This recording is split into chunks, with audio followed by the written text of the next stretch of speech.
మత్తయి సువార్త 4వ అధ్యాయము 16వ వచనము. సముద్ర తీరమున అన్యజనులు నివసించు గలిలయ చీకటిలో కూర్చుండి ఉన్న ప్రజలకు గొప్ప వెలుగు చూచిరి. మరణ ప్రదేశములోను మరణ ఛాయల్లోను కూర్చున్న వారికి వెలుగు ఉదయించును. చాలు. ఈరోజు మరణ ఛాయల్లో దేవుడు ఇచ్చిన వెలుగు, మరణ ఛాయలోని వెలుగు అనే అనుభవం గురించి మనము ధ్యానం చేసుకున్నాం. మనలో చాలా మంది ఇక్కడ కూర్చున్నాం, అంటే మందిరముగా ఇక్కడ కూడుకున్న వారుగా ఉన్నాం. మందిరంలో కూడుకున్నామన్న భావన ఉంది. పాటలు పాడుతూ ఉన్నాం, వాక్యం చదువుతూ ఉన్నాం. కానీ ఏదో తెలియని ఒక నిరాశ. చాలామంది ఇక్కడైతే ఉన్నారు, కానీ మిమ్మల్ని అందరినీ ఒక ప్రశ్న అడుగుతున్నా, మనుషులుగా మనం ఇక్కడ ఉన్నాం, కానీ మన హృదయాలు ఎక్కడున్నాయి? ఇది ఈరోజు నా ప్రశ్న. ఎందుకంటే చాలామంది జీవితాలు మరణ ఛాయల్లో ఉన్నవారుగా ఉన్నారు. మనుషులుగా అయితే ఎదుటిగా కనబడుచున్నారు, కానీ వారి యొక్క హృదయాలు మాత్రమో ఎక్కడో తిరుగుచూ ఉన్నాయి. కుటుంబ నిమిత్తం చాలామంది ప్రయాసపడుచున్న వారుగా ఉన్నారు. పైకి నవ్వుతూ ఉన్నారు, కానీ లోపల తెలియని ఒక గొప్ప అలసట అనేది కనబడుచున్నది. పైకి బలంగా ఉండడానికి ప్రయత్నం చేస్తున్నారు, కానీ లోపల పగుళ్ళు అనేవి ఏర్పడిపోయి ఉన్నాయి. ఈరోజు నేను చెప్తున్నా, ఇళ్లలో మనుషులు ఉన్నారు, కానీ సంబంధాలు అనేవి సరిగ్గా లేవు. మందిరాల్లోకి వచ్చి దేవుణ్ణి ఆరాధిస్తున్నాం, కానీ దేవునితో వ్యక్తిగత సంబంధం అనేది ఎవరికి కూడా సరిగ్గా లేదు. ఏదో జీవిస్తున్నాము, కానీ సరైన ఆరాధన అనేది దేవుని యొక్క సన్నిధానంలోకి వచ్చి మనము చేయలేని వారంగా ఉంటున్నాం. చాలామంది మనము ప్రార్థన చేస్తున్నాం, ఎందుకో కానీ ఆ ప్రార్థనకు సరి అయిన జవాబు అనేది రావడంలా. ఎందుకో మందిరానికి వెళుతున్నా కానీ ఆత్మ నడిపింపు అనేది రావడం లేదు. మనలో అనుకుంటూ ఉంటారు, నేను ప్రార్థన చేస్తున్నా, దేవుడు నా ప్రార్థన ఆలకించడం లేదేమిటి, నా ప్రార్థనకు జవాబు రావడం లేంటి అని చాలామంది హృదయంలో ఇట్లాంటి ఆలోచన కలిగిన వారుగా ఉంటారు. కానీ దేవుడు చెబుతున్న మాట ఏమిటంటే, మనందరికీ ఒక గొప్ప శుభవార్త. మరణ ఛాయలో ఉన్న వారు గొప్ప వెలుగును చూచిన వారుగా ఉన్నాం. ఈరోజు నువ్వు ఏ చీకటి అనే అనుభవంలో ఉన్నావో, ఏ నిరాశ అనే అనుభవంలో ఉన్నావో, ఏ అలసటి అనే అనుభవంలో ఉన్నావో, ఇక పరిస్థితులు ఇంతే అని అనుకుంటున్న వాడు ఉన్నావు. ఇక నీ పరిస్థితి ఏమాత్రమో ఎదుగుదల లేని స్థితిలో కనబడుచు ఉన్నదాన్ని బట్టి మరణఛాయలో ఉన్నవాడుగా ఉన్నావేమో. దేవుడు అటువంటి అనుభవంలో ఉన్న వారితో మాట్లాడుతున్న మాట ఏమిటంటే, మరణ ఛాయలో ఉన్న వారి మీదకి ఆయన ఏం చేశాడో తెలుసా? తన వెలుగును ప్రసరింపచేశాడు. ఈరోజు నీ మరణ ఛాయ అనే అనుభవం ఏమైందో ఆ ప్రదేశంలోకి దేవుడు తన వెలుగును ప్రసరింపచేయును గాక. మరణ ఛాయలో ఉన్నప్పుడు దేవుని యొక్క స్వరం అనేది మనకి వినపడదు. ఎందుకంటే నీ జీవితంలో ఏవో కొన్ని నిరాశాపూరితమైన అనుభవాలు, అనుకున్న కార్యము మధ్యలో, మొదలుపెట్టిన కార్యం మధ్యలో ఆగిపోయిందని, అనుకున్న కార్యము జరగడం లేదని, నిరాశాపూరితమైన అనుభవాలు, ఆశ అనేది లేని పరిస్థితి, అంటే ఏమాత్రం కూడా ముందుకు వెళ్ళలేనటువంటి అనుభవాలు నీ జీవితంలో ఉన్నప్పుడు నువ్వు అనుకుంటావంటే, దేవుడు నాతో మాట్లాడడం మానేశాడు, నా ప్రార్థనకు దేవుడు అసలు జవాబు ఇవ్వడం లేదు, నా స్వరాన్ని దేవుడు వినడం లేదు అని చాలామంది మాట్లాడుతూ ఉంటారు. ఈరోజు నేను చెబుతున్న మాట ఏమిటి అంటే, వాస్తవంగా మనందరం ఏమంటామంటే, ఇదిగో దేవుడు మాట్లాడడం లేదు నాతో, దేవుడు నాతో మాట్లాడాలి. నేను అడుగుతున్న ప్రశ్న, అసలు ఆయన మాట్లాడితే నీవు వినగలిగే స్థితిలో ఉన్నావా? ఆయన స్వరం వినగలిగే స్థితిలో ఉన్నావా? మాట్లాడడం లేదు అని నువ్వు అంటున్నావు, కానీ అసలు ఆయన మాట్లాడితే నీవు కానీ నేను కానీ వినగలిగే స్థితిలో ఉన్నామా? అంతగా మనము దేవుని యొక్క సన్నిధానంలో ఆయన స్వరం కొరకు కనిపెట్టే వారంగా ఉన్నామా లేదా ఒకసారి మనము ఆలోచన చేసుకునే వారుగా ఉండాలి. యెషయా రాసిన గ్రంథము 6వ అధ్యాయము 9వ వచనములో ఇక్కడ ఏముంటుందంటే, చాలామంది మనుషులు ఎలాగున్నారంటే, కన్నులు ఉన్నాయి కానీ చూడలేకపోతున్నారు. చెవులు ఉన్నాయి కానీ గ్రహించలేకపోవచ్చు ఉన్నవారు ఉన్నారు. ఈరోజు దేవుడు మాట్లాడుచూ ఉన్నాడు కానీ ఆయన నువ్వు చూడగలిగే కన్నులలో ఉన్నాయా? దేవుడు మాట్లాడుచూ ఉన్నాడు, ఆయన స్వరాన్ని వినగలిగే చెవులు నువ్వు కలిగి ఉన్నావా లేదా? ఒకసారి నువ్వు ఆలోచన చేసుకోవాలి. మరణ ఛాయ అనగా ఇక్కడ శరీరము అనేది బ్రతికే ఉంటుంది కానీ మనసులో ఆశ అనేది చనిపోతుంటుంది. అంటే ప్రార్థన అనేది చేస్తాం కానీ యాంత్రికంగా చేస్తాం. ఏదో ప్రార్థన చేయాలి కాబట్టి, కుటుంబ నిమిత్తం ప్రార్థన చేయాలి కాబట్టి, బిడ్డల నిమిత్తం ప్రార్థన చేయాలి కాబట్టి, అనారోగ్య నిమిత్తం ప్రార్థన చేయాలి కాబట్టి, బైబిల్లో అనారోగ్యకు సంబంధించిన విషయాలు ఏమున్నాయా, ఆర్థికపరమైన విషయాలు ఏమున్నాయా, దేవుడు వాగ్దాన రూపంగా ఏమని చెప్తున్నాడు అని వాటిని నోటి ద్వారా వల్లివేస్తాం. అంటే ఆర్థిక పరిస్థితులు తగ్గట్టుగా ప్రార్థన చేస్తాం, అనారోగ్య పరిస్థితులు తగ్గట్టుగా ప్రార్థన చేస్తాం కానీ ఏదో యాంత్రికంగా మాత్రమో ప్రార్థన చేస్తున్నాం, నోటి ద్వారా ప్రార్థన చేస్తున్నాం అన్న భావన మనలో ఉంటుంది తప్ప నిజంగా ఇది దేవుడు వినేటట్లు నేను చేస్తున్నాను అన్న ఆలోచన మాత్రమో చాలా మందిలో ఉండదు. ఇంకా వాక్యము అనేది మనం వింటున్నాం, ఎందుకంటే మరణ ఛాయ గురించి నేను మాట్లాడుతున్నా. వాక్యం వింటూ ఉన్న వారంగా ఉన్నాం కానీ వింటున్న వాక్యము నీ యొక్క హృదయాన్ని కదిలిస్తుందా, నీ మనసును తాగుతుందా, నీ బాధను దాటి అది నీ గుండెలో కదలికను చూపెడుతుందా? ఒకసారి మనం ఆలోచన చేసుకోవాలి. ఈరోజు నిజంగా నువ్వు మరణ ఛాయలో ఉన్నట్లయితే ఈ సందర్భంలో కూడా నేను వాక్యం చెప్తున్నా, వాక్యం చెప్పినా కూడా అది నీ బాధను దాటి, నీ యొక్క నిరాశను దాటి, నీ యొక్క నిర్లిప్తత దాటి అది నీ హృదయంలో ఒక కదలిక అనేది ప్రారంభించినట్లయితే అది జీవంలోకి నడిపిస్తుంది.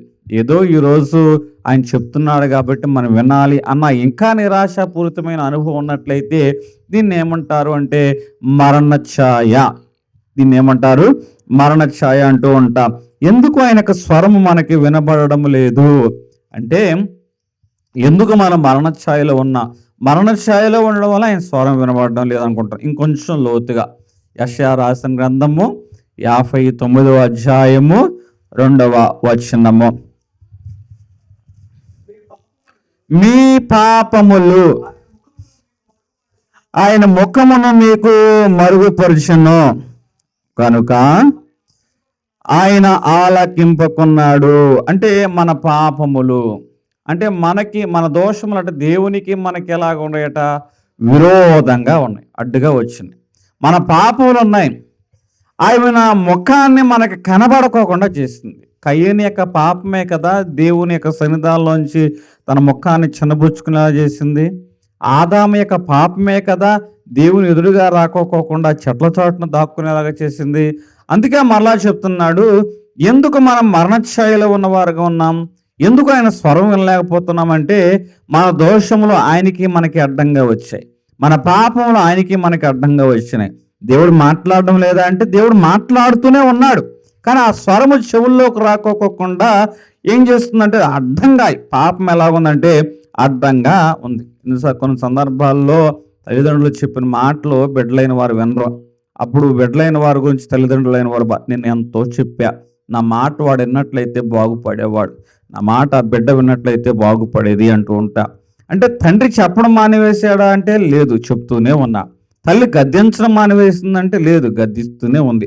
తల్లి గద్దిస్తూ ఉన్నా, తండ్రి చెబుతూ ఉన్నా ఆ మాటలు చెవుదాకా వెళ్ళి కానీ హృదయంలో నాటుకోవడం లేదు. అంటే వారిలో ఉన్న ఒక దురాశ, వారిలో ఉన్న ఒక ఆశ తండ్రి యొక్క మాటను వారి హృదయంలో తాక్కోకుండా, కదలిక తీసుకురాకోకుండా ఆ ఆశ అనేది ఏం చేస్తుందంటే అడ్డుగా వచ్చింది. ఇప్పుడు చెప్పండి, దేవుడు నాతో మాట్లాడడం లేదు అని మనం అంటున్నాం కదా, అసలు మాట్లాడితే వినే స్వరము, ఆలకించే చెవులు మనలో ఉన్నాయా?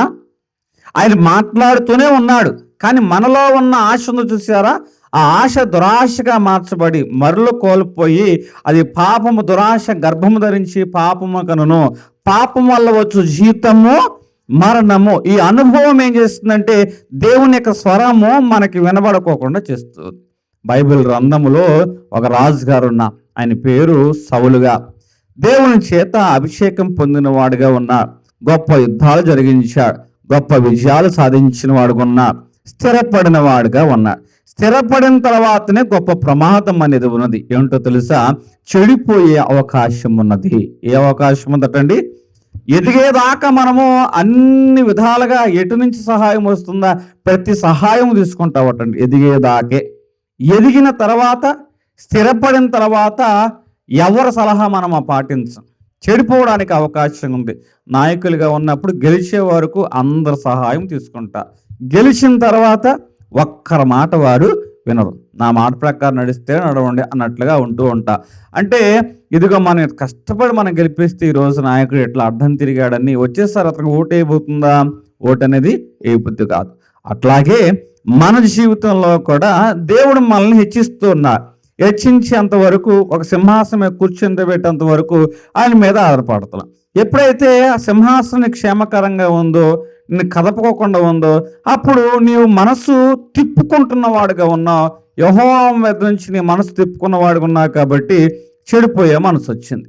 ఇప్పుడు సౌల్లో చెడిపోయే మనసు వచ్చింది. ఈ మనసు ఏం చేస్తుందంటే అవిధేయతలోకి నడిపించింది. దైవ సేవకుడు చేయవలసిన పని దైవ సేవకుడు చేయాలి, కానీ ఆలస్యం అయిపోతుందని, ప్రజలేదో అనుకుంటారు అని, ఇక్కడ ఆ ప్రజలు వెళ్ళిపోతారేమో అని, శత్రు సైన్యం పెరిగిపోతుందేమో అని ఇతడు తొందరపడిన వాడిగా ఉన్నాడు. వాస్తవంగా ఇన్ని రోజులు యుద్ధం జరిగించింది సౌలు అనుకుంటున్నాడు, కానీ సౌలు మీద ఉన్న అభిషేకము యుద్ధాలు జరిగించిందని, ఆ అభిషేకము యుద్ధములో విజయం వచ్చిందని ఆయన గమనించలేకపోతున్నాడు. ఇంకా యుద్ధములో విజయానికి కారణం ప్రజలే అనుకుంటున్న వాడుగా ఉన్నా, ఇంకా యుద్ధంలో విజయం సాధించే ప్రజలు వారు ఇబ్బంది పడకూడదు అనుకుంటున్న వాడుగా ఉన్నా. ఈరోజు నీ పక్షంగా యుద్ధం జరిగించేది ప్రజలు కాదు, నీ పక్షంగా యుద్ధం జరిగించేది దేవుడు అని నువ్వు నమ్మినట్లయితే మనుషుల వైపు నువ్వు చూడకోకుండా దేవుని వైపు చూస్తావు. మనుషుల వైపు చూస్తే అవిధేయతలు నడుస్తావు, దేవుని వైపు చూస్తే విధేయత కలిగి ఆయన చిత్తాన్ని నువ్వు తెలుసుకునేవాడుగా ఉంటావు. ఇక్కడ సౌలు ఎవరి వైపు చూచాడు అంటే ప్రజల వైపు చూచాడు. ప్రజల వైపు చూడటం వలన అవిధేయతలోకి నడిపించబడ్డాడు. అవిధేయతలోకి నడిపించబడడం వలన దైవ సేవకుడు వచ్చి అక్కడ కార్యం జరిగించాలి, కానీ దైవ సేవకుడు చేయవలసిన పని కూడా ఏం చేశాడు? సౌలు జరిగించిన వాడుగా ఉన్నా. ఆనాటి నుంచి దేవుని ఆత్మ పోయి ఏ ఆత్మ వచ్చింది? దురాత్మ చేత అతడు బాధించబడుచు ఉన్నా. ఈరోజు నీలో అవిధేయత అనేది ఏలుబడి చేసినట్లయితే దురాత్మ నీ మీద ఏలుబడి చేస్తుంది. దురాత్మ నీ మీద ఏలుబడి చేస్తే నువ్వు ఎవరి స్వరం వినవు, ఎవరి స్వరము వినవు. ఎందుకంటే చాలా మంది చెడు అలవాట్లు కలిగిన వాడుగా ఉంటారు. ఈ చెడు అలవాట్లు కలిగిన వారిని మనం ఎన్నిసార్లు హెచ్చరించినా కూడా వారి నడకలో వారే నడుస్తారు తప్ప సరి అయిన నడకలోకి మాత్రం వారు రారు. ఎందుకంటే వారిలో ఏముంది? దురాత్మ ఉన్నది. అంటే వీరికి చెవులు లేవా అంటే చెవులు ఉన్నాయి, కానీ ఆలకించే చెవులు లేవు. ఆలకించే చెవు. ఇప్పుడు తల్లిదండ్రులు మాట్లాడడం లేదా, హెచ్చరించడం అంటే హెచ్చరిస్తున్నారు, కానీ దాన్ని స్వీకరించి దాని ప్రకారం నడిచే మనస్సు అనేది లేదు. ఇప్పుడు దేవుడు కూడా మాట్లాడుతున్నాడు, కానీ దురాత్మన అనుభవము ఆ యొక్క సౌలులో ఉండటం వలన దేవుని యొక్క స్వరము అనేది వినలేకపోయాడు. అందుకే ఇతడు ఏ అనుభవంలోకి వచ్చాడంటే మరణ ఛాయ అనే అనుభవంలోకి వచ్చిన వాడుగా. నీ జీవితంలో ఎప్పుడైతే దేవుని స్వరానికి నువ్వు దూరం అవుతావో అప్పుడే నీ జీవితంలో మరణ ఛాయ అనే అనుభవంలోకి నడిపించబడతా. ఇక్కడ బైబిల్ గ్రంథంలో ఇంకొక దైవ సేవకుడు ఉన్నాడు, మందిరంలో ఉన్నాడు. ఆ దినాల్లో దేవుని యొక్క స్వరము చాలా తక్కువగా వినపడేది. అటువంటి సమయంలో ఈ యొక్క దైవ సేవకుడు మందిరంలో ఉన్నా కూడా ఎందుకు దేవుని స్వరం వినలేకపోతున్నాడు అంటే సత్యాన్ని సత్యంగా ఖండించలేకపోతున్నాడు, అసత్యాన్ని సమర్థించే స్థితిలోకి వచ్చాడు, పాపాన్ని ఖండించడం లేదు. ఈ ఏలీ చేసిన పొరపాటు మందిరములోనే ఉన్నాడు, కానీ దేవుని యొక్క స్వరం వినలేనటువంటి చెవులు మందము కలిగిన వాడుగా తయారాడు. కానీ అదే మందిరములో ఎవరు ఉన్నారు? చిన్నవాడైన సమూయేలు ఉన్నారు. ఆ సమూయేలు ఎవరి స్వరం వినగలిగిన వాడుగా ఉన్నాడంటే పెద్ద దేవుని స్వరం విన్నవాడుగా ఉన్నాడు. హల్లెలూయా. చిన్నవాడే కానీ పెద్ద దేవుని స్వరం ఎలాగన్నాడంటే ఆలకించు చెవులు కలిగిన వాడుగా కనపడుతున్నా. కానీ పెద్దవాడే దేవుని స్వరం ఎందుకు వినలేకపోతున్నా అంటే సత్యాన్ని ఖండించలేని, అసత్యాన్ని ఖండించలేకుండా, అదేవిధంగా కొన్ని విషయాల్ని సమర్థించే అనుభవం అతనిలో ఉండడం వలన ఇప్పుడు మరణ ఛాయ అనే అనుభవం వచ్చింది. మీ పాపములు మీకును నాకును, మీ దోషములు మీకును నాకును అడ్డముగా వచ్చి ఉన్నాయి. అతడు ఖండించకపోవడం వల్ల దైవ సేవకుడైన దేవుని స్వరం వినగలిగే స్థితిలో ఉన్నాడా? లేడు కదా. ఈరోజు ఎందుకు మనము దేవుడు మనతో మాట్లాడడం లేదు అని మనం అనుకుంటాం, కానీ దేవుడు మాట్లాడుతూనే ఉన్నాడు, కానీ ఆ స్వరాన్ని మనము గ్రహించలేకపోతున్నాం. మరలా ప్రశ్న, దేవుడు నాతో మాట్లాడడం లేదు, నా ప్రార్థనలన్నీ ఏమైపోతున్నాయి అని నువ్వు అంటున్నావు, కానీ నిజంగా దేవుడు మాట్లాడితే ఆలకించే చెవులు నువ్వు కలిగి ఉన్నావా? ఆలకించే మనసు నువ్వు కలిగి ఉన్నావా? ఒకవేళ దేవుని స్వరం వినలోని స్థితిలో ఉన్నట్లయితే ఆ స్థితిని ఏమంటారంటే మరణఛాయ. ఏమంటారండి? మరణఛాయ. యోహాను రాసిన గ్రంథము సువార్త 10వ అధ్యాయము 27వ వచనములో వాక్యం చెప్తుంది, నా గొర్రెలు నా స్వరము వినును. నా గొర్రెలు నా స్వరం. ఇక్కడ సమస్య ఏమిటి అంటే స్వరము లేకపోవడం కాదు. ఇక్కడ సమస్య ఏమిటి అంటే సంబంధం తెగిపోవటం. సమస్య ఏమిటి? సంబంధం తెగిపోవటం. ఈరోజు మనం చిన్ననాటి కాలంలో ఉంటాం. చిన్ననాటి కాలంలో టీవీ కావాలంటే యాంటీనా కావాలి. ఏం కావాలండి? యాంటీనా కావాలి. యాంటీనా కరెక్ట్గా ఉంది అనుకోండి, ఆ చిత్రాలు అనేవి టీవీలో ప్రసారం అవుతూ ఉంటాయి. అంటే కనెక్షన్ అది కరెక్ట్గా ఉండాలి. ఎప్పుడైతే యాంటీనా అనేది కనెక్షన్ కట్ అయిందో మనం అటు ఇటు ఏం చేసేవాళ్ళంటే కదిపేవాళ్ళం. అప్పుడు ఏమైందంటే అప్పుడు చిత్రాలు అనేవి టీవీలో ప్రసారం. అంటే ఇప్పుడు టీవీకి యాంటీనాకి కనెక్షన్ ఉంది, కానీ సరైన సంబంధం లేకపోతే దాన్ని ఏం చేస్తామంటే అటు ఇటు తిప్పి ఆ సంబంధాన్ని ఏం చేస్తాము? సరిచేస్తాం. అట్లాగే దేవుడు మనతో కనెక్ట్ అయి ఉన్నా కూడా సరిగ్గా ఆయన స్వరాన్ని మనం వినగలిగే చెవి లేకపోతే ఆయన స్వరం వినలేం కదా. అందుకే మరలా చెప్తూ ఉన్నా, మందిరంతో సంబంధం కలిగి ఉన్నాం, సంఘంతో సంబంధం కలిగి ఉన్నాం, కానీ వ్యక్తిగతంగా నువ్వు దేవునితో సంబంధం కలిగి ఉన్నావా అన్నదే ప్రశ్న. ఎప్పుడైతే వ్యక్తిగతంగా మనం దేవునితో సంబంధం కలిగి ఉంటామో, నా గొర్రెలు నా స్వరము వినును. నా గొర్రెలు ఏమంటున్నాడండి? నా స్వరము వినును అంటున్నాడు. ఈరోజు మన జీవితంలో కూడా వ్యక్తిగతంగా ప్రతి ఒక్కరూ కూడా దేవుని స్వరం వినే అనుభవంలోకి ఎదగాలి. దేవా నాకు కనబడము, నాతో మా ఫాదర్ ఎం దేవదాసయ్య గారు చేసిన క్లుప్త ప్రార్థన, అందరికీ కనబడము, అందరితో మాట్లాడము. అంటే దేవుని గొర్రెలు, దేవుని బిడ్డలు ఎవరు స్వరం వింటారు? దేవుని యొక్క స్వరం వింట. ఒక ప్రాంతంలో ఒక బావి ఉంది. ఆ బావి నీటి ద్వారానే ఆ ప్రాంతం అంతా ఆధారపడింది. నీటి యొక్క ఎదుటను బట్టి, వేసవకాలం బట్టి ఆ బావిలో నీరంతా అయిపోయింది. అందరూ అనుకుంటున్న వారుగా ఉన్నారు ఏంటో తెలుసా? ఇక ఈ బావి మనకి ఉపయోగం లేదు, ఈ బావి మనల్ని మన దప్పికను తీర్చలేదు, మన దాహార్తిని తీర్చలేదు అని మనుషులు అనుకుంటూ ఉన్న వారికి ఉన్నా.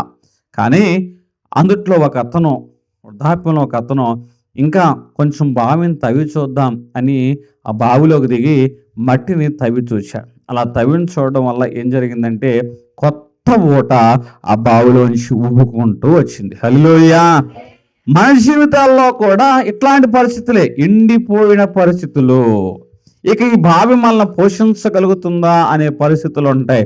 కానీ నీవు నీ ప్రయత్నము ఆ బావిలో చేయగలిగినట్లయితే నీ మరణ ఛాయల అనుభవాల మధ్య దేవుడు నీ పక్షంగా ఒక నూతనమైన ఓటను పుట్టించునుగాక. హల్లెలూయా. ఈరోజు నేను చెప్తున్న మాట, మరణ ఛాయలోనే దేవుడు మన పక్షంగా ఏం చేస్తాడంటే అడుగు పెట్టువాడుగా ఉంటాడు. కీర్తనలు 23వ అధ్యాయము 4వ వచనము.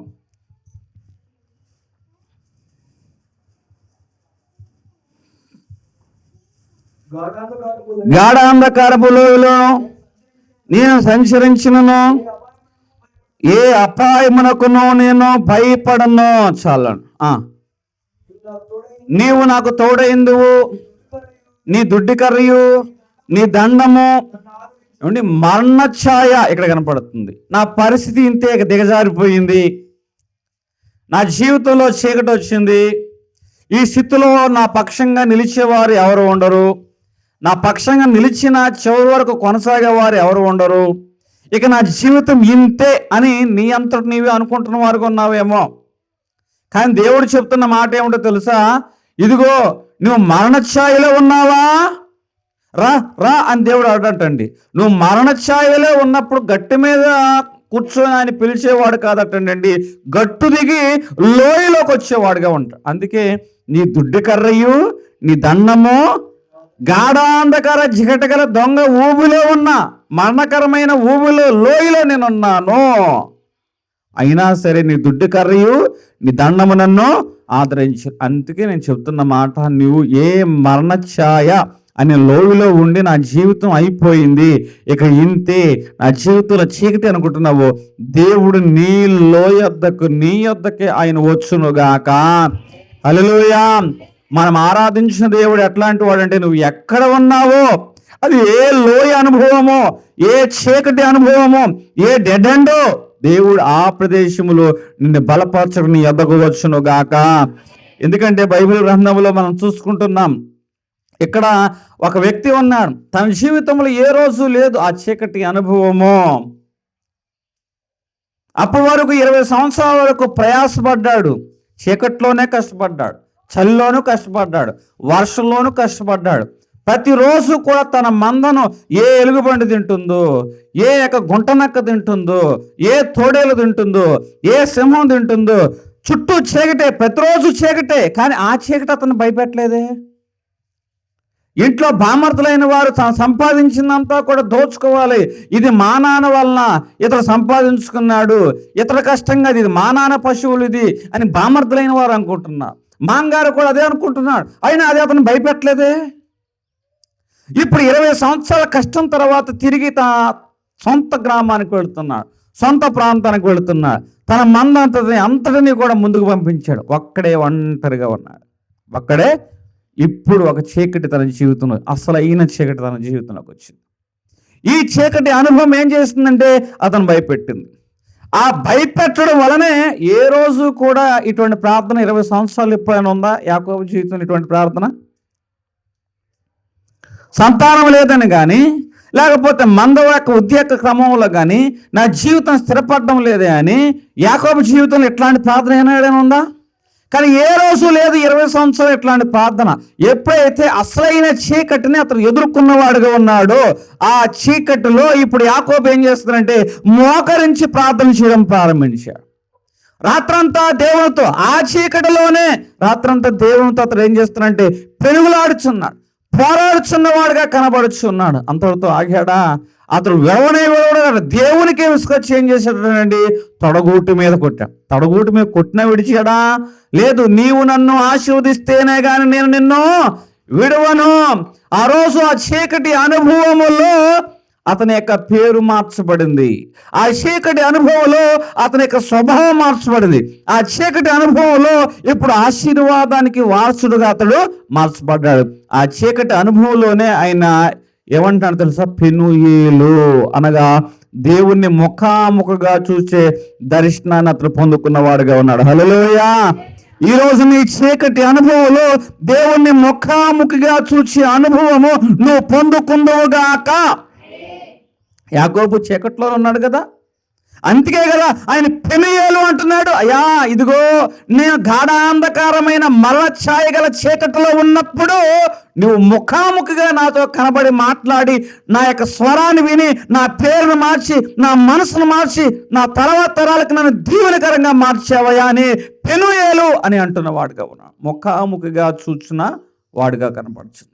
ఈరోజు నీ జీవితంలో నీ గాఢాంధకారపు చీకటి ఏమైందో ఆ చీకటి ఎద్దుకు వచ్చి నువ్వు దేవుణ్ణి ముఖాముఖిగా నీవు ఆయన్ని చూచుదువుగాక. హల్లెలూయా. ఇక్కడ మత్తయి సువార్త 27వ అధ్యాయము 46వ వచనంలో మనం చూసుకున్నట్లయితే,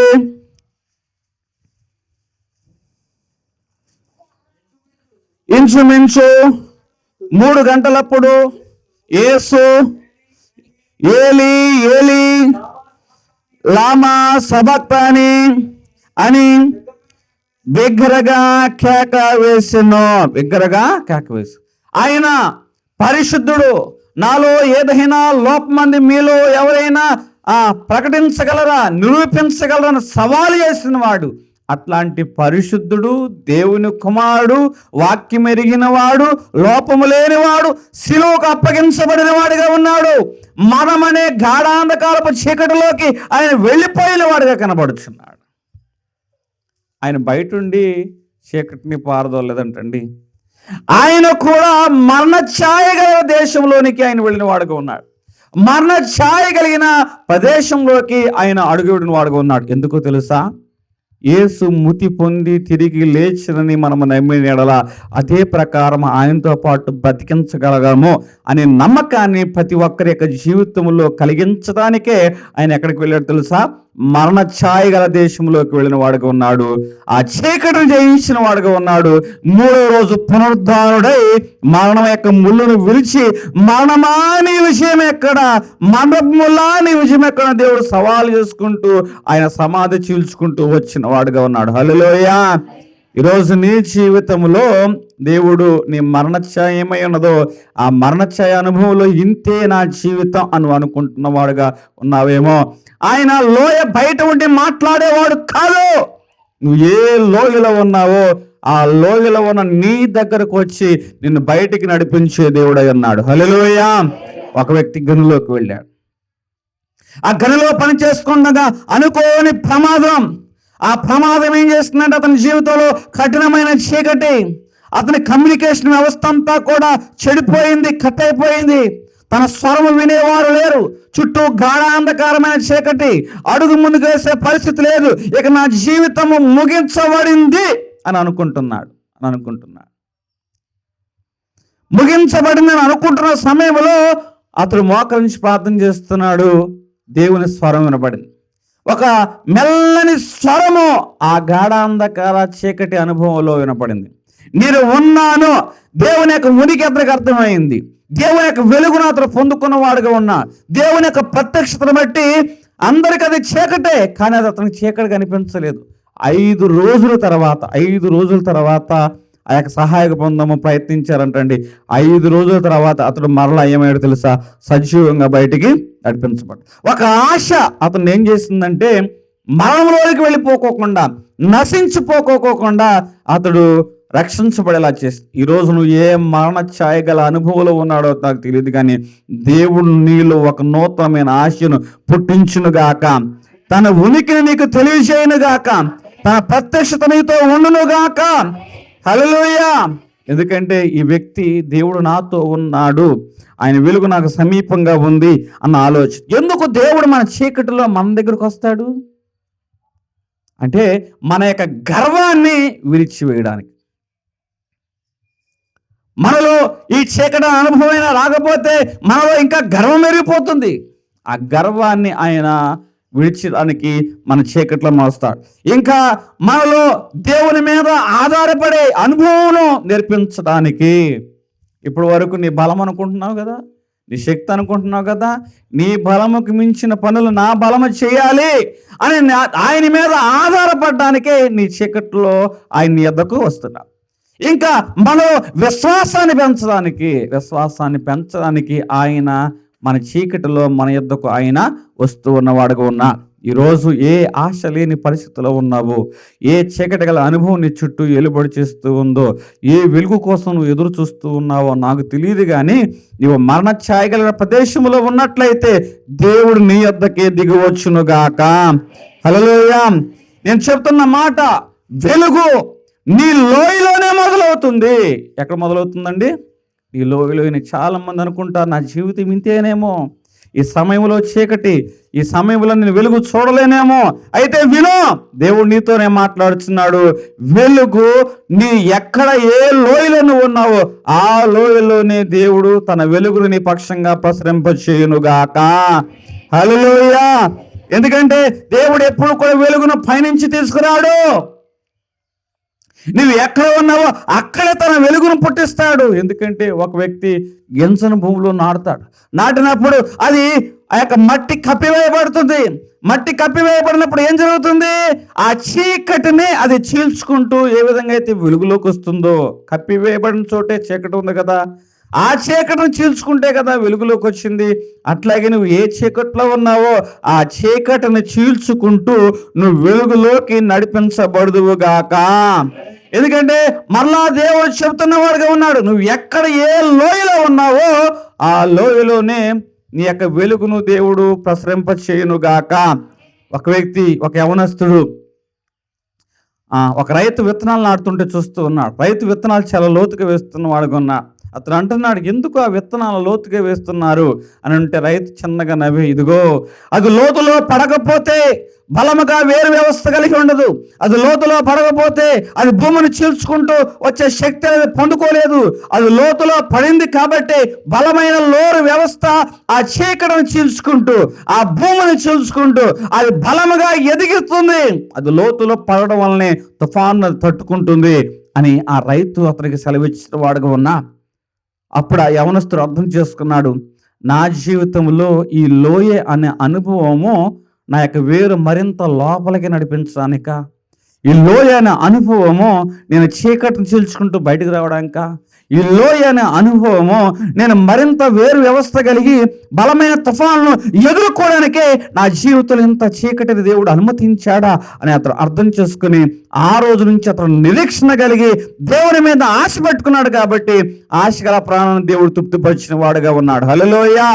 మరలా చెప్తున్నా, నీ లోయలోనే నీ యొక్క వెలుగును దేవుడు చూపించునుగాక. హల్లెలూయా. వెలుగు ఎక్కడ ప్రారంభమవుతుంది?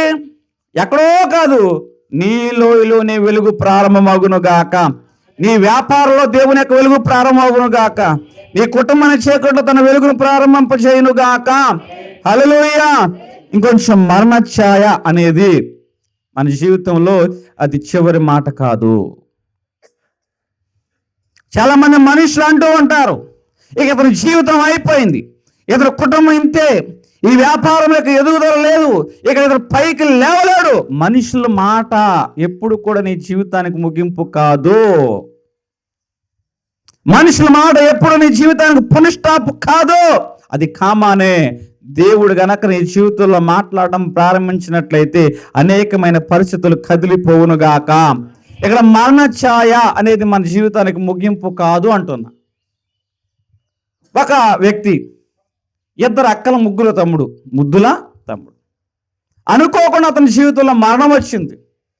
దేవునికి పిలువనిపించారు, ఆలస్యమైంది. ఆయన వచ్చేపడికి 4 రోజులు అయిపోయింది, శవం కుళ్ళిపోయింది, వాసన వస్తుంది. ఇక ఈ జీవితం అయిపోయింది. ఈ జీవితం ఏమైపోయింది? అయిపోయింది. ఇక మరణము, ఇక మరణమే వ్యతిరేక జీవితం అని మనుషులు అయిన వారందరూ అంటున్న వారుగా ఉన్నా.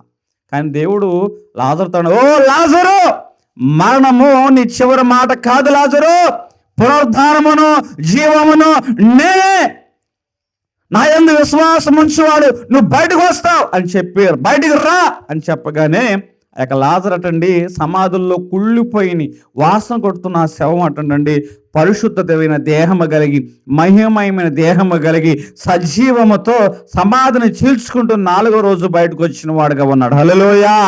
ఈరోజు లాజరు వంటి పరిస్థితులు నీ వ్యాపారంలో ఉండవచ్చు, నీ ఆరోగ్యంలో ఉండవచ్చు, నీ కుటుంబంలో ఉండవచ్చు, వ్యక్తిగత సంబంధాలు, భార్యాభర్తల మధ్య ఉన్న వ్యక్తిగత సంబంధాల మధ్య ఉండవచ్చు. ఇక ఈ పరిస్థితి ఇంతే, ఈ జీవితం ఇంతే, ఇక ఈ మనసులు కలవు, ఈ బంధాలు అతకవు, ఈ జీవితం ఇక కట్టబడదు అని ఏ మరణకరమైన అనుభవంలో ఉన్నారో, అయితే దేవుడు తన వాక్కును ఆ మరణ ఛాయ గల అనుభవంలోనికి పంపించునుగాక. మరణ ఛాయ అనేది ఎప్పుడు కూడా మన జీవితానికి చివరి మాట కానే కాదు. ఎందుకంటే ఇక్కడ ఎముకల లోయ కనపడుతుంది. ఆ యొక్క దైవ సేవకుడు ఎముకల్లోకి వెళ్ళాడు. ఎక్కడ చూసినా ఎముకలు, ఎండిపోయిన ఎముకలు. ఈ ఎముకలు జీవించగలవా అని దేవుడు అడుగుతున్నాడు. తిరిగి ఆ ఎముకలు సజీవంగా ఉండగలవా? దేవుడే ఆ మాట అంటే మనకేమనిపిస్తుంది? వెంటనే, అయ్యా నువ్వే అంత మాట అన్నావు కదా, ఇక ఇందుట్లో జీవం ఏమొస్తుందయ్యా అనొచ్చు. ఈరోజు నేను చెబుతున్న మాట, దేవుడు ఒక్కోసారి నీ జీవితంలో ఆ మాట అన్నాడంటే అది ముగింపు కాదు. నీవు విశ్వాసంతో గనక దేవుని మీద ఆధారపడినట్లయితే పరిస్థితులన్నీ నీకు వ్యతిరేకంగా అనిపించవచ్చు, ఎక్కడ ఆశకు గురించి అనుభవం కనిపించకపోవచ్చు. కానీ నువ్వు దేవుని మీద ఆధారపడినట్లయితే 3 బారిన జీవితం దేవుడు చిగురింప చేయగలిగిన వాడు. ఎండిపోయిన మొదకు దేవుడు చిగురు ఇచ్చినట్లుగా అక్కడ ఎండిపోయిన ఎముకలు కనబడుతున్నాయి. కానీ దేవుని మాట చొప్పున అతడు ప్రవచించడం ప్రారంభపెట్టాడు. ఎప్పుడైతే ప్రవచించడం మొదలుపెట్టాడో ఎముకలన్నీ, ఆ ఎముకల లోయలో ఎవరి ఎముకలే ఉంటాయో ఎవరికీ తెలియదు. ఆ ఎముకలన్నీ ఒక చోటకి చేరబడుతున్నాయి. ఒక చోటకి చేరబడతాం అంటే అర్థం ఏంటో తెలుసా? ఏ వ్యక్తి యొక్క ఎముకలో ఆ వ్యక్తి యొక్క ఎముకల దగ్గరికే చేరబడుతున్నాయి. ఇప్పుడు నేనేమో ఈ సైజులో ఉన్నాను, నా ఎముకలు అక్కడ ఎండిపోయి ఉన్నాయి. అయితే వేరొక సైజులో ఉన్న ఎముక వచ్చి నా చేతికి కత్తుకుంటే ఎట్టుకుంటుంది, ఈ చెయ్యి ఇక్కడ కాకుంటుంది, ఈ చెయ్యి ఇంత బారు ఉంటుంది. అప్పుడు సొక్క ఎట్టు కొట్టియాలి? ఇప్పుడు దేవుడు ప్రవచించగానే దైవ సేవకుడు వాక్కులు ప్రకటించగానే ఎముకలన్నీ ఒక చోట కూడిపోయినాయి. అంటే అర్థం ఏంటి తెలుసా? ఏ వ్యక్తి యొక్క ఎముకలు ఎక్కడైతే చల్లాచెదురైపోయినాయో ఆ వ్యక్తి యొక్క ఎముకలు ఆ వ్యక్తికి తగిన విధముగానే ఒక చోటకి కూర్చబడ్డాయి. ఈరోజు నీ జీవితంలో నీ అవసరం ఏమై ఉన్నదో నీ అవసరాన్ని తగ్గట్టుగా పరిస్థితులు సమకూర్చబడునుగాక. హల్లెలూయా. నీ స్థితి ఏమైందో నీ స్థితికి తగ్గట్లుగా దేవుడు సమకూర్చునుగాక. అలా సమకూర్చిన తర్వాత నరములు పొదిగిన వాడుగా ఉన్నాడు. నరములు పొదిగిన తర్వాత మాంసాన్ని పొదిగిన వాడుగా ఉన్నాడు. మాంసాన్ని పొదిగిన తర్వాత చర్మాన్ని పొదిగిన వాడుగా ఉన్నాడు. చర్మాన్ని పొదిగిన తర్వాత ఇప్పుడు జీవాత్మను దాంట్లో ప్రవేశపెట్టిన వాడుగా దేవుని యొక్క క్రమం ఎంత క్రమంగా ఉందో చూడండి. నీ జీవితంలో ఎప్పుడు ఏది జరగాలో దేవుడు తన కాలమందు నీ పక్షంగా జరిగించునుగాక. ఎందుకంటే ప్రతిదానికి సమయము ఉన్నది. ఆయన యందు విశ్వాసం ఉంచేవాడు తన కాలమందు ఫలమిచ్చు చెట్టు వలె ఉండును. ఈ జీవితంలో మనుషుల మాట చివరి మాట కాదు. మరణ ఛాయ అనేది చివరి మాట కాదు. నువ్వు దేవుని యందు విశ్వాసం ఉంచినట్లయితే దేవుడు పలికే మాట నీ జీవితంలో ఏమవుతుందో తెలుసా? చివరి మాటగా మార్చబడుతుంది. ఒక ప్రాంతంలో ఒక దీపం వెలుగుతుంది. వెలుగుతున్న దీపము అనుకోకుండా ఆరిపోయింది. అయ్యో, ఈ కఠినమైన చీకటిలో ఈ దీపాన్ని మేము ఆధారం చేసుకున్న దీపమే ఆరిపోయింది, ఇక మా జీవితం అంతా చీకటేనా అన్న అనుభవం ఉన్నప్పుడు ఒక్క నూనె చుక్క ఏం చేస్తుందంటే మరలా ఆ దీపాన్ని వెలిగించింది. ఈరోజు దేవుని మీద, యెహోవా మీద నువ్వు ఆశ పెట్టుకున్నట్లయితే నీ ఆశ, ఒక్క చిన్న ఆశ, నీ ఆశ గల ప్రాణాన్ని దేవుడు తృప్తిపరచునుగాక. హల్లెలూయా. దేవుడు అంటున్నాడు, నీ ఆశ భంగము కానేరదు. నీ ఆశ భంగము కానేరదు. ఈరోజు దేవుడు ఈ మరణ ఛాయ కలిగిన అనుభవంలోనే, ఈ లోయ అనుభవంలోనే దేవుడు నీతో మాట్లాడుచున్న వాడిగా ఉన్నాడు. లేచి నిలబడు. లోయ నీ చిరునామా కాదు. మరలా చెప్తున్నా, మన జీవితంలో మన పరిస్థితి ఇంతే అనుకుంటున్నాం. అతడు అంటున్నాడు 38 సంవత్సరాల వ్యాధి కలిగిన వ్యక్తి, అది అతని చిరునామాగా మార్చబడింది. 12 సంవత్సరాల రక్తస్రావం కలిగిన స్త్రీ, అది ఆమె చిరునామాగా మార్చబడింది. కుష్ఠు రోగి, అది అతని చిరునామాగా మార్చబడింది. గుడ్డివాడు, త్రోపక గుడ్డివాడు, అది అతని చిరునామాగా మార్చబడింది. కానీ దేవుడు అంటున్న మాట, లేచి నిలబడు. నీ మరణ ఛాయ గల అనుభవం ఏమయ్యిందో, నీ చీకటి గల అనుభవం ఏమయ్యిందో అది నీ చిరునామా కాదు. ఎప్పుడైతే అతను దేవుని మీద ఆధారపడ్డాడు, లేచి నిలబడ్డాడు, అతను ఏం చేశాడంటే తనకు ఆధారం చేసుకున్న ఆ పళ్ళాన్ని గరాటేశాడు, ఆ కర్రను గరాటేశాడు. జీవగలిగిన దేవుని చూస్తూ ఆయన వెంబడించిన వాడుగా ఉన్నాడు. ఇప్పుడు ఇతను గుడ్డివాడు కాదు, దేవుని వెంబడిస్తున్న శిష్యుడిగా మార్చబడలేదా? ఇప్పుడు ఇతను ఆ 35 సంవత్సరాలు బట్టి అనారోగ్యం కలిగిన వ్యక్తి కాదు, తన పరుపును ఎత్తుకొని అతను దూరంగా వెళ్ళిపోయేదా కొనేటి దగ్గర నుంచి. ఈమె రోగం కలిగిన స్త్రీ కాదు, ఇప్పుడు ఈమె సమాధానం కలిగిన స్త్రీగా, నెమ్మది కలిగిన స్త్రీగా, ప్రభావం పొందుకున్న స్త్రీగా ఆమె సాక్ష్యం పొందుకొని వెళ్ళలేదా? ఈరోజు నువ్వు లేచి నిలబడినట్లయితే నీ లోయ నీకు చిరునామాగా ఉండదు. ఈ లోయ నీకు చిరునామా. యేసు నామములో ఈరోజు మీరు ఏ అనుభవంలో ఉన్నారో దేవుడు సూటిగా మీతోనే మాట్లాడుతున్నారు. మీరున్న ప్రాంతంలో మీరు లేచి నిలబడినట్లయితే దేవుడు మీ చిరునామాను మార్చునుగాక. ఒక వ్యక్తి ఒక స్థలములో ఉండిపోయాడు. ఆ స్థలంలో ఉండిపోయి జారిపోయాడు. అయ్యో, ఈ లోయలో నేను పడిపోయానే, ఇక నేను లెగనే, నన్ను ఎవరో గమనించలేదే అని చీకటిలో ఉన్నవాడుగా ఉన్నాడు. అట్లాగే ఉండిపోయి దుఃఖించడం ప్రారంభించలా. అతను లేచి ప్రార్థించాడు. ఎప్పుడైతే లేచి ప్రార్థించాడో ఒక ఆశ్చర్యకరమైన వెలుగు అతనిలోకి వచ్చింది. ఆ వెలుగు ఏం చేస్తుందంటే తన పాదాలు తడబడుకోకుండా అడుగు ముందుకు వేసేలాగా చేస్తుంది. ఎక్కడైతే లేచి నిలబడ్డాడో దేవుడు పైకి ఎక్కడానికి అక్కడే మార్గాన్ని చూపించాడు. హల్లెలూయా. ఈరోజు నీ పరిస్థితి ఎక్కడైతే ఆగిపోయింది అనుకుంటున్నావో నువ్వు లేచి నిలబడినట్లయితే దేవుడు నీ చిరునామాని మార్చునుగాక. నువ్వు ఉన్న స్థితిలోంచి పైకి లేపనెత్తునుగాక. మరణ ఛాయ అనేది ఎప్పుడు కూడా మన చిరునామా కానే కాదు. ఇప్పుడు దేవుడు ఏమన్నంటే మరణ ఛాయ కలిగిన వారి మీదకి తన వెలుగును ఆయన ఏం చేశారంటండి, ప్రసరింప చేసిన వాడిగా కనబడుచున్నారు. ఇక్కడ అంటున్న మాట ఎఫెసీ రాసిన పత్రిక 5వ అధ్యాయము 14వ వచనము.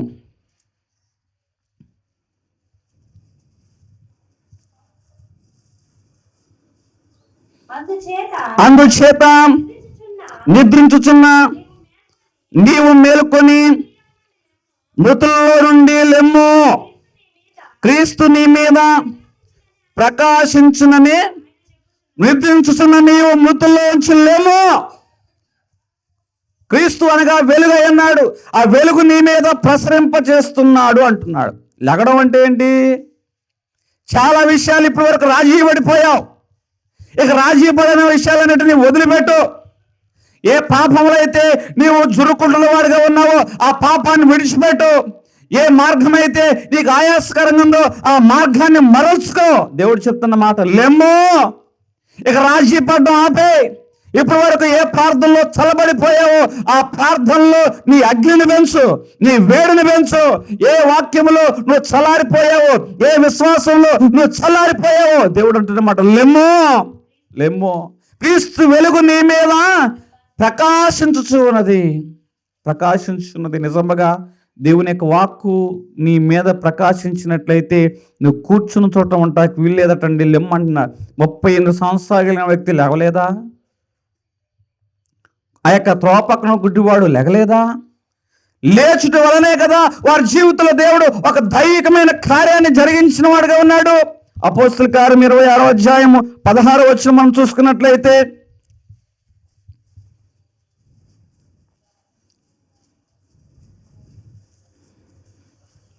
నీవు నన్ను చూచిన సంగతి గూర్చి, నేను నీకు కనబడబో సంగతిని గూర్చి, నిన్ను పరిచారకంగాను సాక్షినిగాను నియమించుటకై కనబడి ఉన్నాను. దేవుని యొక్క వెలుగు నీకు ఎందుకు కనబడిందో తెలుసా? నేను పరిచారకుడుగాను సాక్షిగాను నియమించుటకు దేవుడు మనకి ఏం కలిగి ఉన్నాడు తెలుసా? కనిపడు. ఇప్పుడు వరకు నీ మరణఛాయ కలిగిన అనుభవం ఏమైందో, నీ మరణఛాయ కలిగిన అనుభవం రాబో కాలంలో నీకు ఒక సాక్ష్యంగా మార్చబడును గాక. నీ మరణఛాయ కలిగిన అనుభవం రాబో కాలంలో దేవుని యొక్క మహిమకు వేదికగా మార్చబడును గాక. హల్లెలూయా. ఇదిగో నీకెందుకు దేవుడు అంటున్న మాట, ఇవి నువ్వు కూర్చో, నేను నిన్ను లేపేస్తా, నేను నిన్ను బాగు చేస్తాను ఎప్పుడు అండో. దేవుడు అంటున్న మాట ఏంటో తెలుసా? నువ్వు లే, నేను నిన్ను నడిపిస్తాను అంటున్నాడు. హల్లెలూయా. నువ్వు ఎప్పుడైతే ప్రయత్నం చేస్తున్నావో అడుగులు తడబడక, అలసట పైబడక, చేయి పట్టుకొని వెన్ను తట్టి చక్కని ఆలోచన చెప్పి నేను నడిపించును గాక. అంటే లేస్తేనా లేకుండా ఉంటేనా? ప్రయత్నం చేసేవారే దేవుడు. అందుకే నీ చేతుల కష్టార్జితము నేను ఆశీర్వదిస్తాను అంటున్నా. ప్రయత్నం చేసేవారు దేవుడు ఏం చేస్తాడంటే ఆశీర్వదిస్తాడు. ఖాళీగా కూర్చున్న వారు కాదు. పని చేసి నిరాశలో ఉన్నావా? నీ నిరాశ అనుభవంలోనే దేవుని మాటకు నువ్వు లోబడినట్లయితే, విధేయత చూపినట్లయితే, నువ్వెన్నడూ చూడని విస్తారమైన దీవెన శిష్యులకు చూపించినట్లుగా దేవుడు నీ వ్యాపారంలో, వ్యవసాయంలో దేవుడు చూపించును గాక. హల్లెలూయా. ఎందుకంటే ఒక వ్యక్తి నిరాశలో ఉండిపోయాడు. కుటుంబ పరిస్థితులు బట్టి, వ్యాపార అనుభవం బట్టి, వ్యవసాయ జీవితం బట్టి, చుట్టూ ఉన్న సమాజాన్ని బట్టి, బయట సమాజంలో తన ముఖాన్ని చూపించుకోలేకపోతున్నాడు. ఆ చీకటి గదిలో ఉన్నాడు. ఎవరో వచ్చారన్నారు, ఎన్ని రోజులు ఇలాగే ఉంటావు అంటే, అతను నా జీవితంలో అంతా చీకటే, నా జీవితంలో అంతా చీకటి, ఇక నేను ఎట్లా బయటికి రాగలను అంటున్న మాట. నువ్వు చీకట్లో కూర్చొని, చీకటి అంటే కాదు, తలుపు తెరు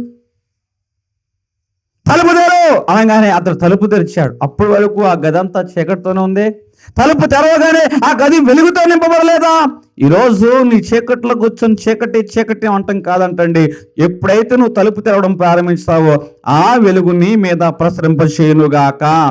ఆ మరణఛాయ అనుభవంలోనికి దేవుని యొక్క వెలుగు నీ ఎద్దకు వచ్చునుగాక. నీ లోయ ఎప్పుడు నీ చిరునామా కాదు. ఆయన లోయలో బయట ఉండి మాట్లాడేవాడు కాదు. లోయలో ఉన్న నీ వద్దకు వచ్చేవాడు, నీ పక్షంగా నిలిచేవాడు, తన ఉనికిని, తన వెలుగును నీ మీద ప్రసరింపజేసి ఆ లోయలో నుంచి, మరణఛాయ గల అనుభవంలో నుంచి వెలుగునకు మనందరినీ నడిపించునుగాక. దేవుడి మాటలు మన వీటిలో దీవించునుగాక. ప్రార్థన చేసుకుందాం. మహాపరిశుద్ధుడు అయిన మా తండ్రి, మరణ ఛాయ కలిగిన అనుభవాలు ప్రభా. చీకటిలో నివసించిన వారి మీదకి నీ వెలుగు ఏ విధంగా అయితే ప్రసరింప చేసిన వాడు ఉన్నావు ప్రభా. మా జీవితంలో కూడా ప్రభా చాలా మరణ ఛాయ కలిగిన అనుభవాలు ఉన్నాయి. ఆ అనుభవాల ప్రభా వెలుగైన దేవ, నీ వెలుగును మా మీద ప్రసరింపచేసి నూతనమైన ఆశ మాలో పుట్టించి, ఎండిపోయిన అనుభవం వంటి ఆశలు ప్రభా, ఎండిపోయిన అనుభవం వంటి ఆ యొక్క ఆర్థికపరమైన పరిస్థితులు, ఆరోగ్యపరమైన పరిస్థితులు, కానీ నీ వెలుగు మా మీద ఉదయింపజేసి ప్రభా నూతనమైన జీవము, నూతనమైన ఆశ నీ కుమారుని ద్వారా కూడి వచ్చిన ಎಲ್ಲరికి దయచేయమని అతి త్వరగా రాని ఉన్న యేసు నామమున వేడుకుంటున్నాం తండ్రి, ఆమేన్. పరలోక